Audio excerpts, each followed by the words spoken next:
Chapter 1. The Creature in the Shop. My name is Dr. Frederick Treves. I am a doctor at the London hospital. One day, in 1884, I saw a picture in the window of a shop near the hospital. I stopped in front of the shop and looked at the picture. At first, I felt interested. Then I felt angry. Then afraid. It was a horrible, ugly picture. There was a man in the picture, but he did not look like you and me. He did not look like a man. He looked like an elephant. I read the writing under the picture. It said, "Come in and see the Elephant Man, 2 pence." I opened the door and went in. There was a man in the shop. He was a dirty man in an old coat with a cigarette in his mouth. "What do you want?" he asked. "I'd like to see the Elephant Man, please," I said. The man looked at me angrily. "Well, you can't," he said. "The shop's closing now. You can come back tomorrow." "I'm sorry," I said, "but I would like to see him now. I have no time tomorrow. I have a lot of work to do. But I can give you more than 2 pence. The man looked at me carefully. Then he took the cigarette out of his mouth and smiled with his yellow teeth. "All right, sir," he said. "Give me 12 pence then." I gave him the money, and he opened a door at the back of the shop. We went into a little room. The room was cold and dark, and there was a horrible smell in it. A creature sat on a chair behind a table. I say a creature, because it was not a man or a woman, like you or me. The creature did not move or look at us.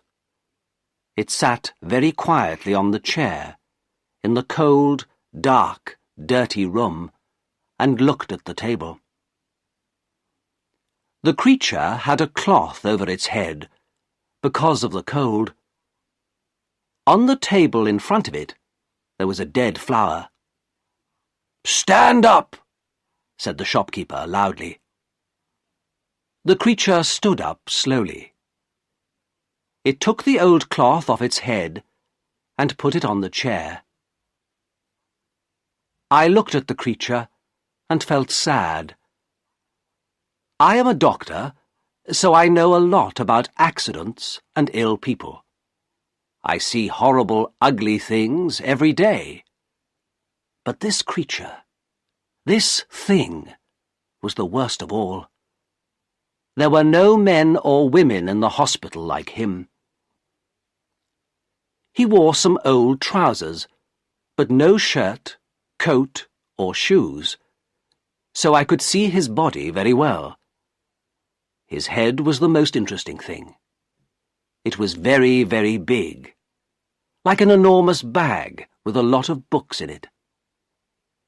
The head did not have much hair, and there was another bag of brown, dirty skin at the back of it. This skin came down below his neck.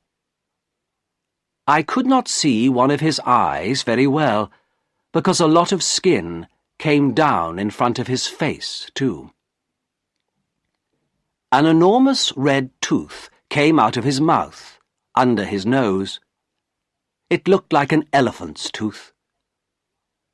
The mouth and nose were like holes in the face. The face could not smile or laugh or look angry or sad, because the skin could not move. It was dead, like an elephant's face. There were more bags of dirty skin on the front and back of the creature's body.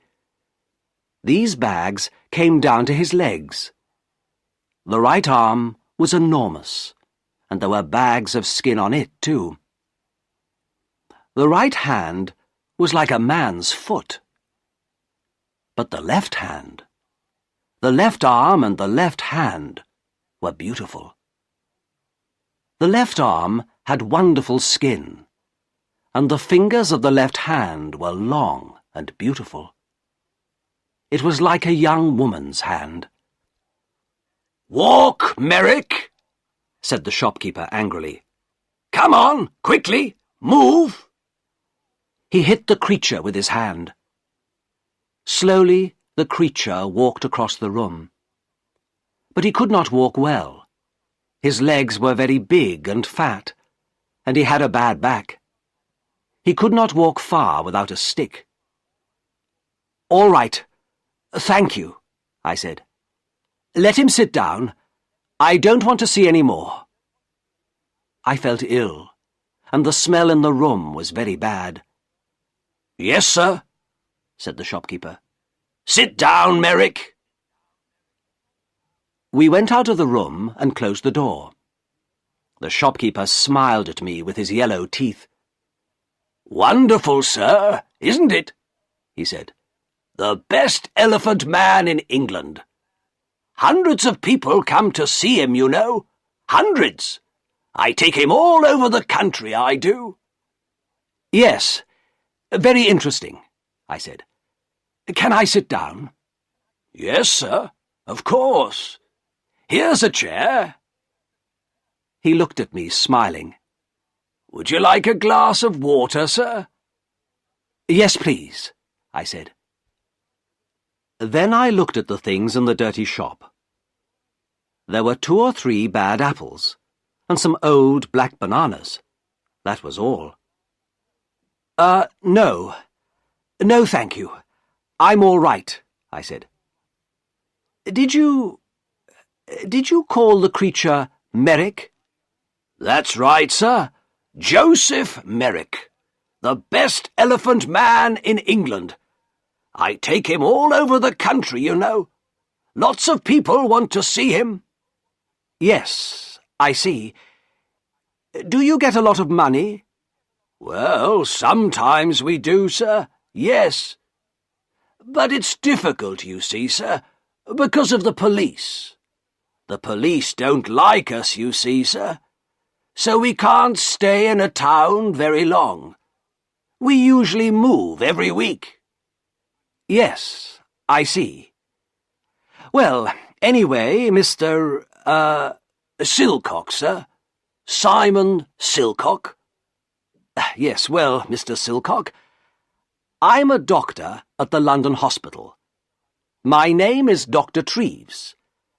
I think this man, Joseph Merrick, is very interesting, and I would like to see him at the hospital.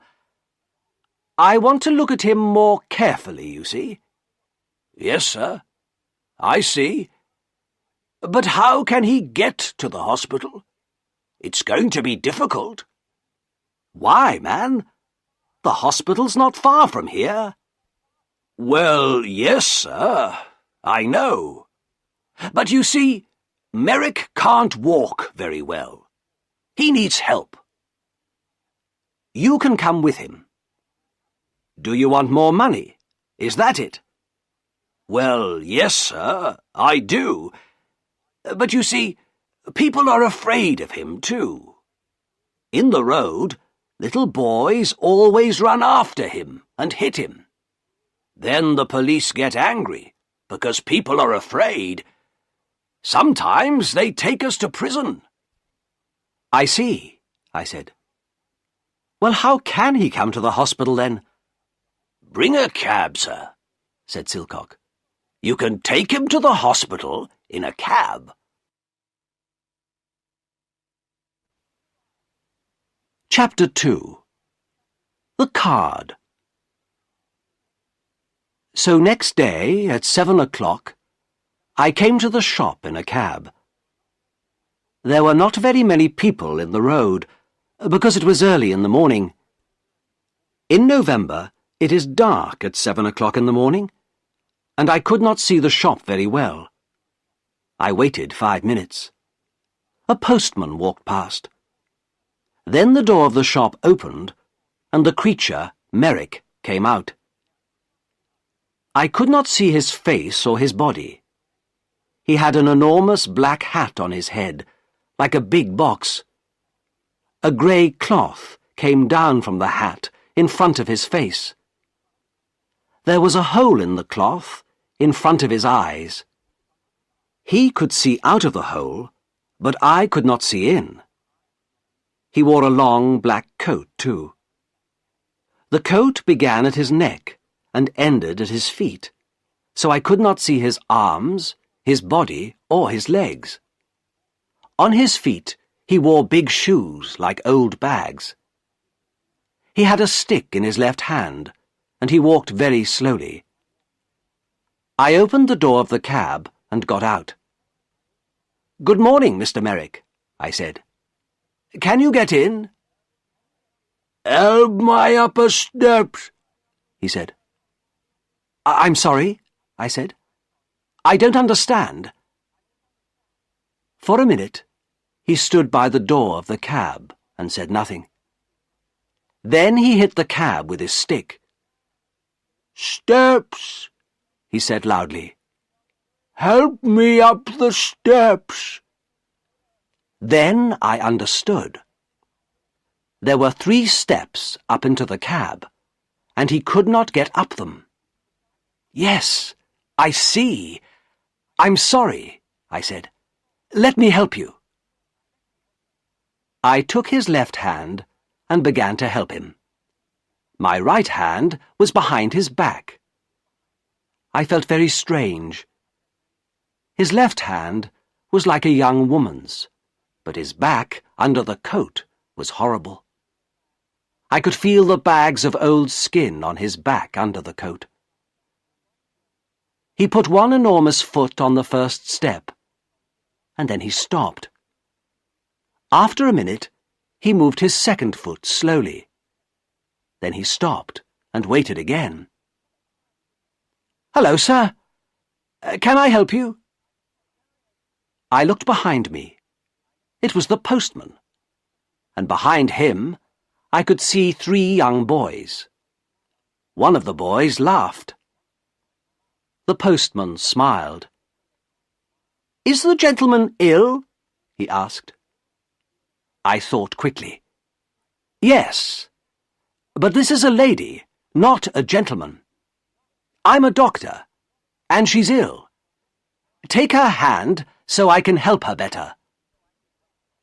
The postman took Merrick's left hand, and I helped him with 2 hands from behind. Slowly, very slowly, Merrick went up the steps and into the cab. One boy was very near the cab. He called to his friends.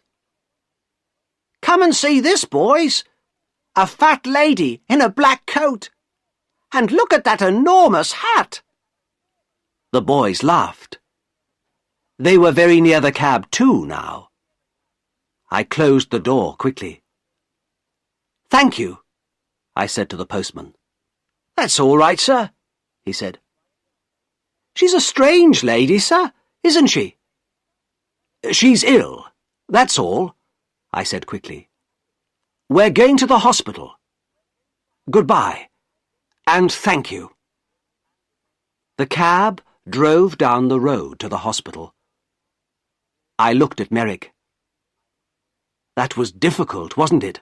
I said. At first he said nothing, but then he spoke. His voice was very strange, but I listened to him carefully, and I could understand him. "The steps were very difficult," he said. "But most things are difficult for me." "Yes," I said. "Nothing is easy for you, is it?" "No," he said. He was very quiet for a minute. Then he said, "Who are you, sir?" "Who am I? Oh, I'm sorry. My name is Dr. Treves. Here, this is my card." I gave him a card with my name on. Then I thought, that was no good.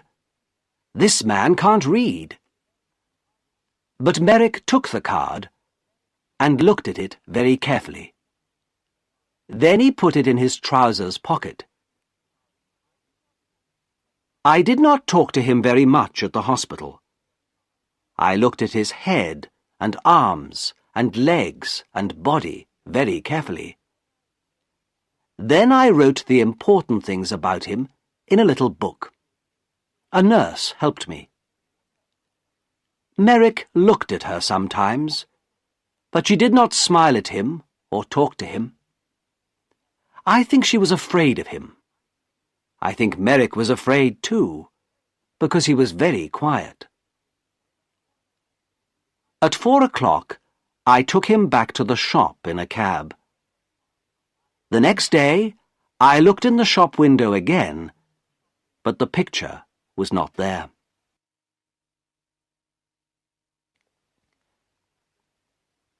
Chapter 3.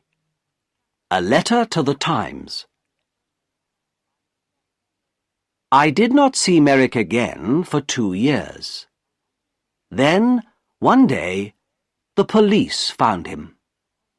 He had my card in his hand, so they brought him to the London hospital.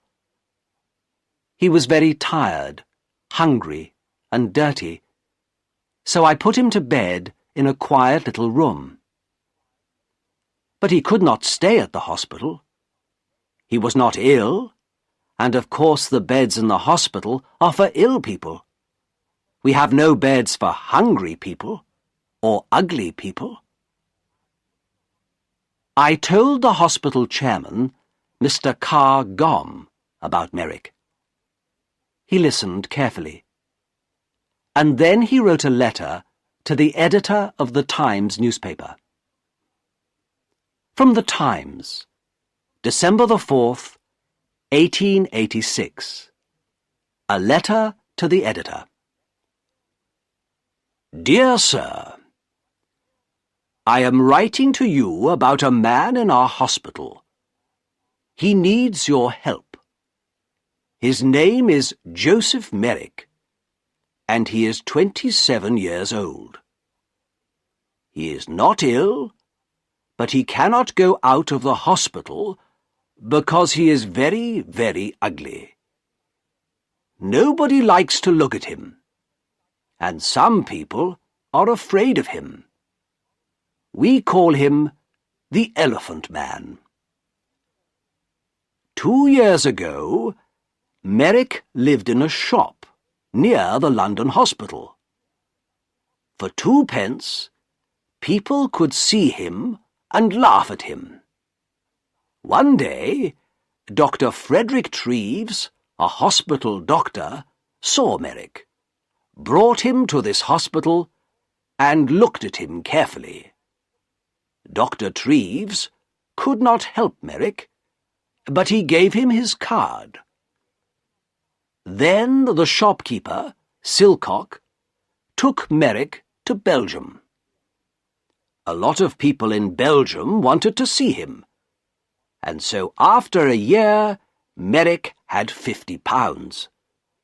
But then Silcock took Merrick's £50, left Merrick in Belgium, and went back to London.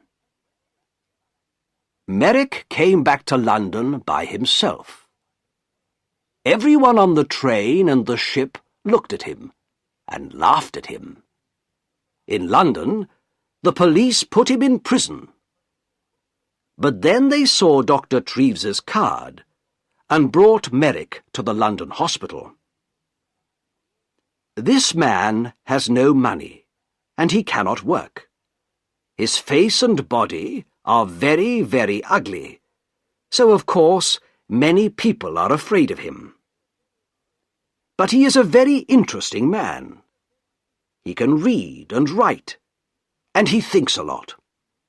He is a good, quiet man. Sometimes he makes things with his hands and gives them to the nurses because they are kind to him.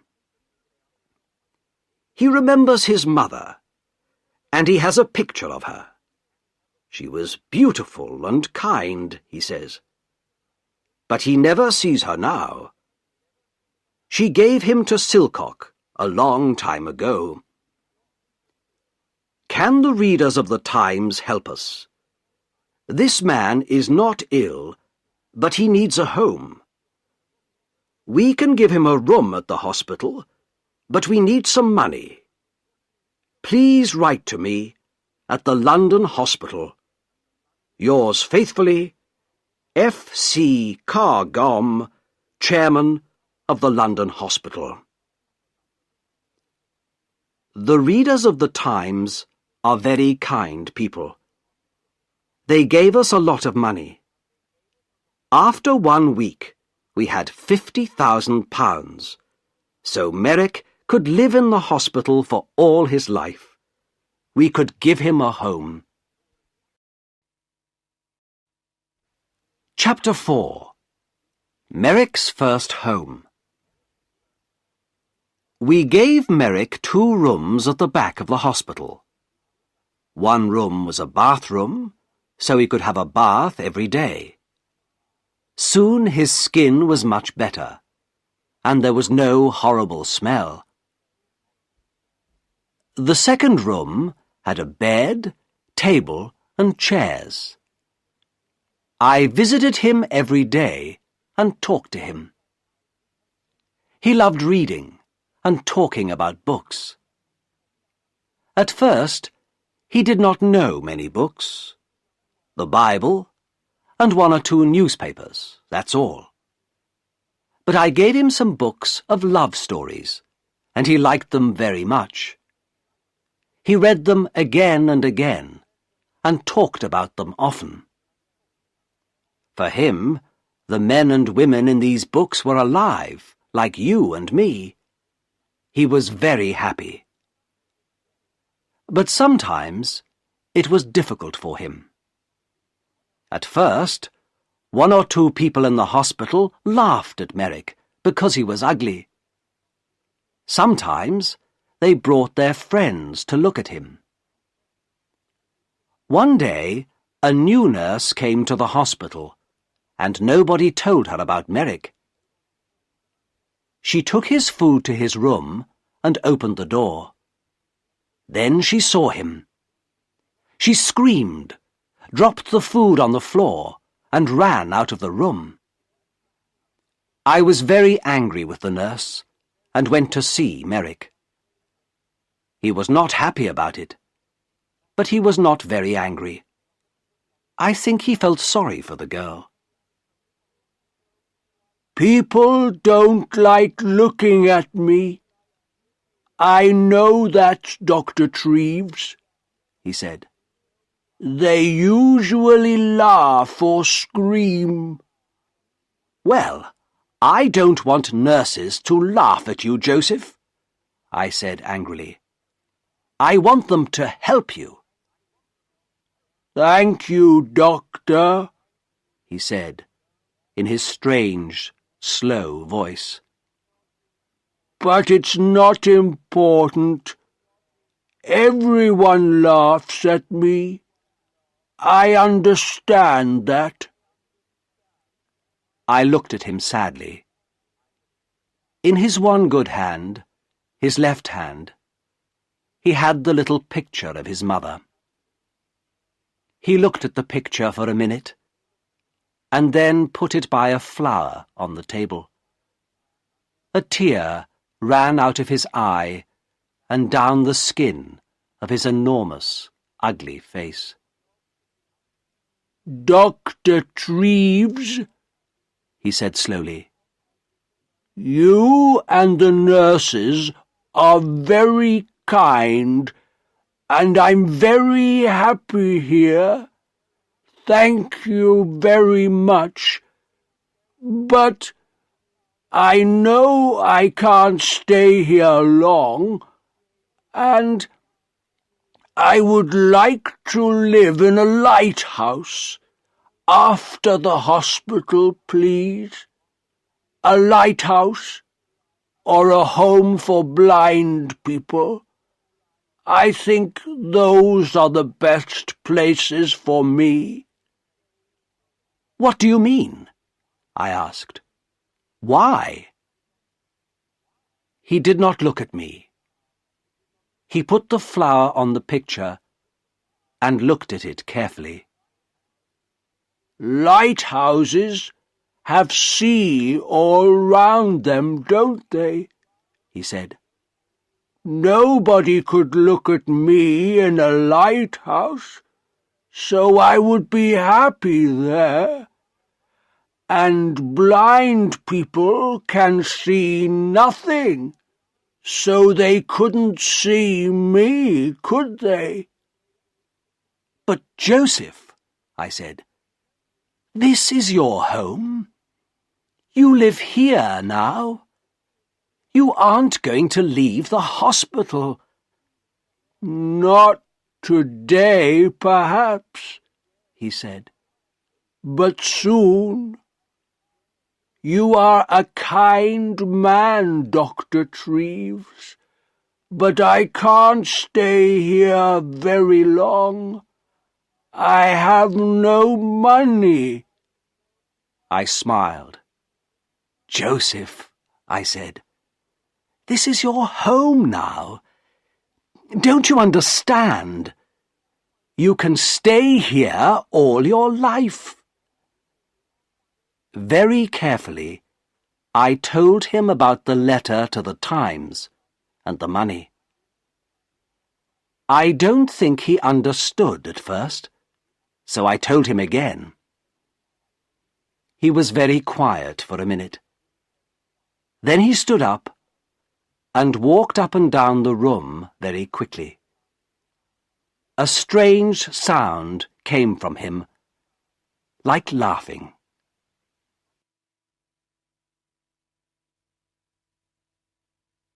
Chapter 5.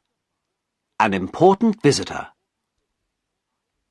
I did not want Merrick to live by himself, like a man in a lighthouse.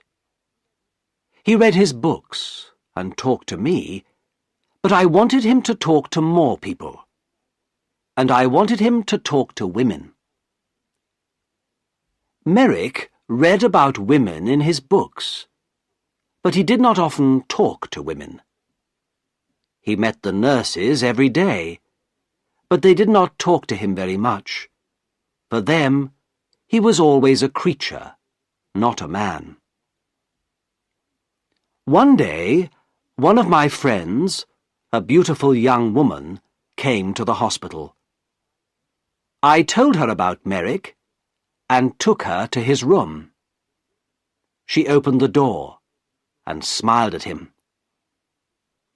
"Good morning, Mr. Merrick," she said. Then she shook his hand. Merrick looked at her for a minute, with his mouth open. Then he sat down on his bed, with his head in his hand, and cried. He cried for nearly 5 minutes. The tears ran down his face, between his fingers, and onto the floor. My friend sat on the bed beside him and put her hand on his arm. She said nothing, but she smiled at him and shook his hand again before she left. "Dr. Treves," he said to me that night. "That lady was wonderful. My mother smiled at me once, many years ago, but no women smile at me now. But this lady smiled at me too, and she shook my hand. A beautiful lady smiled at me and shook my hand." My young lady friend came again the next week and talked to Merrick for half an hour. The week after that, she came again with a friend. They gave him some books and had a cup of tea with him. It was wonderful for him. For the first time in his life, he had some friends. He was a very happy man. He sat in his room and read his books and said no more about living on a lighthouse. People began to read about Merrick in the newspapers, so he had a lot of visitors. Everybody wanted to see him. A lot of important ladies and gentlemen visited him. They smiled at him, shook his hand, and gave him books. Merrick liked talking to these people, and he began to forget about his ugly body. His visitors never laughed at him. He began to feel like a man, not a creature. One wonderful day, a very important lady came to the hospital to visit him. I met the lady and took her to his room. Then I opened the door and smiled at him. "Good morning, Joseph," I said. "There is a new visitor to see you today, a very famous lady." Merrick stood up beside his table. He did not smile, because his face could not smile, but his eyes looked happy. "That's good," he said. "Who is it?" I moved away from the door, and the visitor walked in. "Your Majesty, this is Joseph Merrick," I said. "Joseph, this is Her Majesty, Queen Alexandra, the Queen of England." Queen Alexandra smiled at him. "How do you do, Mr. Merrick?" she said. "I'm very pleased to meet you." Then she shook his hand. Merrick did not move. For nearly half a minute he stood and looked at her with his mouth open. Then he spoke in his strange, slow voice. How do you do, Your Majesty?" he said. But I don't think the Queen understood him, because he tried to get down on his knees at the same time. It was very difficult for him, because of his enormous legs. "No, please, Mr. Merrick. Do get up," said the Queen. "I would like to talk to you. Can we sit at your table?" Yes, of course," he said. They sat at the table. She took his left hand, the good hand, in hers. She looked at the hand carefully, and then smiled at Merrick again. "I often read about you in the newspapers," she said. "You are a very interesting man, Mr. Merrick. You have a very difficult life, but people say you're happy. Is it true? Are you happy now?" "Oh, yes, Your Majesty. Yes," said Merrick. "I'm a very happy man. I have a home here now, and friends, and my books. I'm happy every hour of the day." "What a wonderful story," she said. "I'm very pleased to hear it. Now, tell me about your reading. I see you have a lot of books here." "Oh, yes, Your Majesty. I love my books," said Merrick. And for nearly half an hour they sat and talked about books.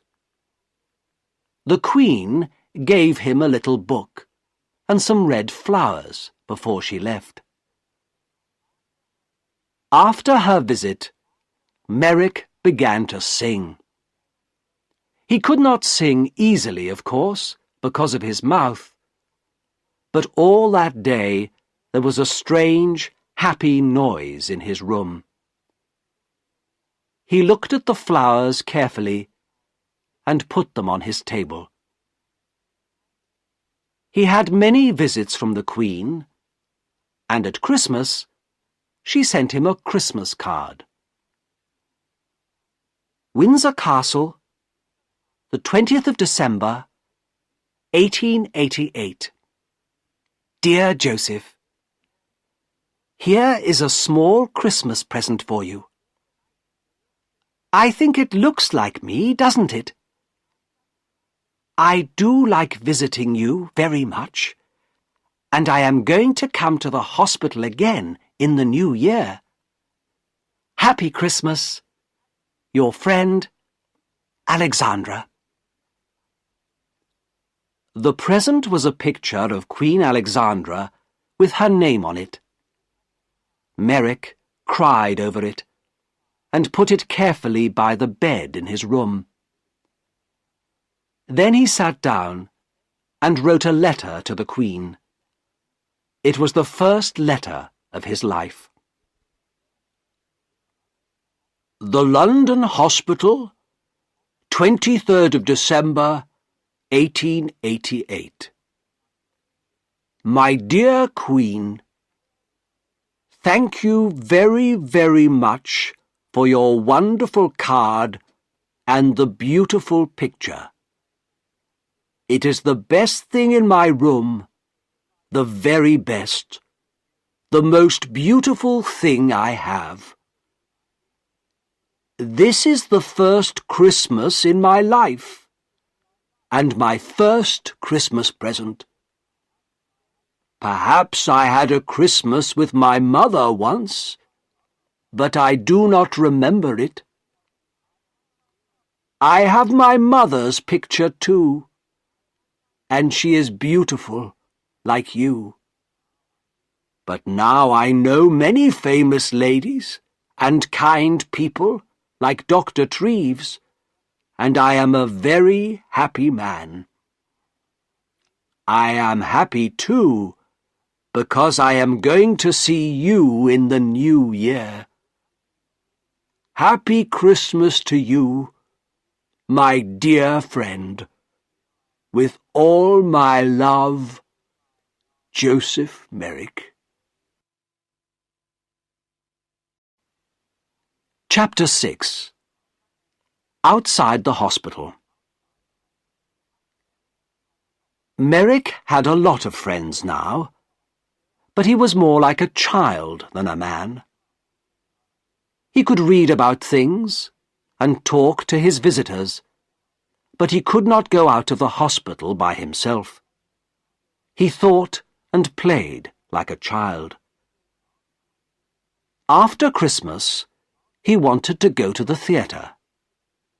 This was very difficult, because I did not want the people in the theatre to see him.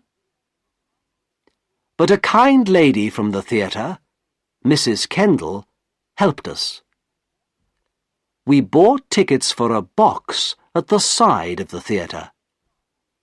We went to the theatre in a cab with dark windows, and we went into the theatre by a door at the back, the Queen's door. Nobody saw us. 3 nurses sat at the front of the box, and Merrick and I sat in the dark behind them. Nobody in the theatre could see us, but we could see the play. It was a children's Christmas play. Merrick loved it. It was a most wonderful, exciting story. Often he laughed, and sometimes he tried to sing like the children in the theatre. He was like a child. For him, everything in the story was true. Once he was very afraid, because the bad man in the play was angry and had a knife. At first, Merrick wanted to leave the theatre, but I stopped him. Then he was very angry with this bad man in the play. He hit his hand on his chair and stood up and talked to the man, but nobody heard him. When the bad man went to prison, Merrick laughed. Merrick thought the beautiful young lady in the play was wonderful. He wanted to talk to her, too. At the end of the play, he was very happy, because she married a good young man. He remembered this play for a long time, and he talked a lot about the people in it. "What do you think they did after we left?" he asked me. "Where do the young lady and the young man live? What are they doing now?" "I don't know," I said. "Perhaps they live in the country." Merrick thought about this for a long time. Then he said, "Dr. Treves, can I go to the country, please? I saw the country once from a train, but I never went there. I often read about it in books. It's very beautiful, isn't it? I would like to see it." The visit to the theatre was difficult, but a visit to the country was more difficult. But again, one of his new friends helped us. She had a small house in the country, and Merrick could stay in it for the summer, she said. I took Merrick to the country in a train with dark windows, so nobody could see him. Then we went in a cab to the country house. There were a lot of trees near the house, but no people lived near it. A countryman brought food to the house every day, but no people came near it. I stayed with him that night. At night, it was very dark and quiet. In the morning, hundreds of birds sang in the trees, and everything outside the house was green. Merrick walked under the big trees, looking at things happily and singing his strange song.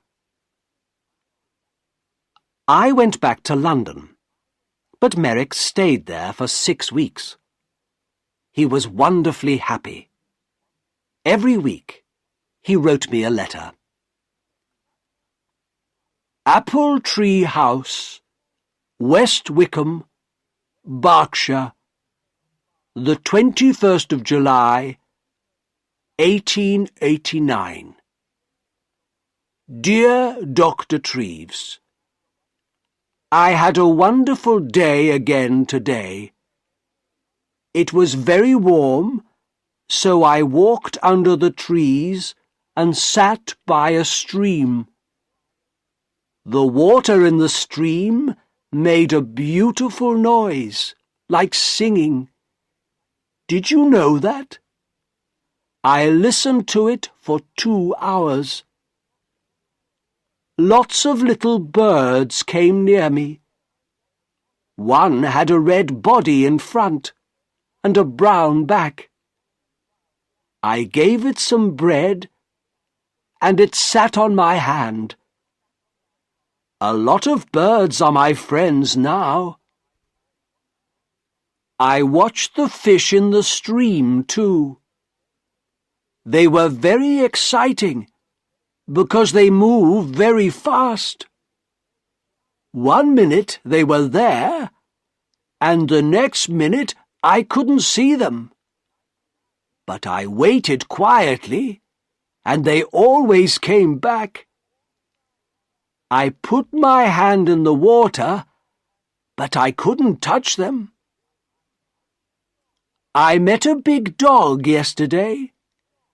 It made a very loud noise, but I was not afraid. I sat down quietly and looked at it, and it came and smelt my hand. I saw it again today and gave it some bread. It likes me now. I am going to put some flowers from the country in this letter. There are hundreds of flowers here. Did you know that? I like the little blue ones best, but they are all beautiful. I have lots of them in my room. I give them water every morning. Little flowers are very thirsty, you know. I am very happy here, Doctor, but I want to see you again soon, too. With love, from your friend, Joseph Merrick. At the end of the summer, he came back to London. He was very well, and his skin looked much better. He talked about the country a lot, but he was happy to see his friends and his books again, too. Chapter 7. The Last Letter. 6 months later, in April 1890, I found him dead in bed. He was on his back in bed, so at first I thought he was asleep. I talked to him, but he did not move.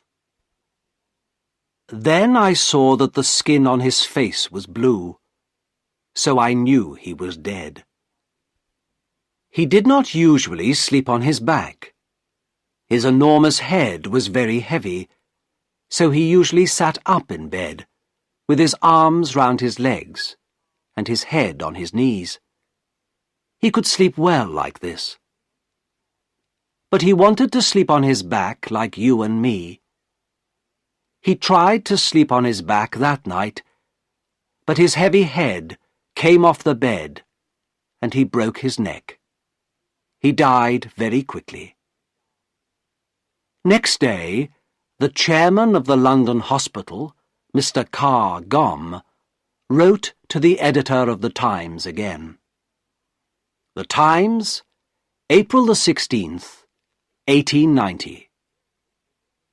Dear Sir, 3.5 years ago, I wrote to you about a man called Joseph Merrick. This man was called the Elephant Man, because he was born with a very ugly body. Merrick was not ill, but he could not work, and he had no money. The readers of the Times felt sorry for him, and they gave me a lot of money for Merrick. Because of this money, we could give Merrick a home in the London hospital. It was his first good home, and for 3.5 years he lived here happily. The doctors and nurses of the hospital helped him, and many important people visited him. He read many books. He went to the theatre, and in the summer he stayed in the country for 6 weeks. Because of your readers' money, we could give him a happy life. Last night, Joseph Merrick died quietly in his bed. He was a man with a very ugly body, but he was a good, kind man, and he had a lot of friends. We like to talk to him, and we are all very sorry because he is dead. A lot of people are going to remember him for a long time. There is some money left, so I am going to give it to the hospital. Thank you, sir, for your help. Yours faithfully, F. C. Carr Gomm, Chairman of the London Hospital.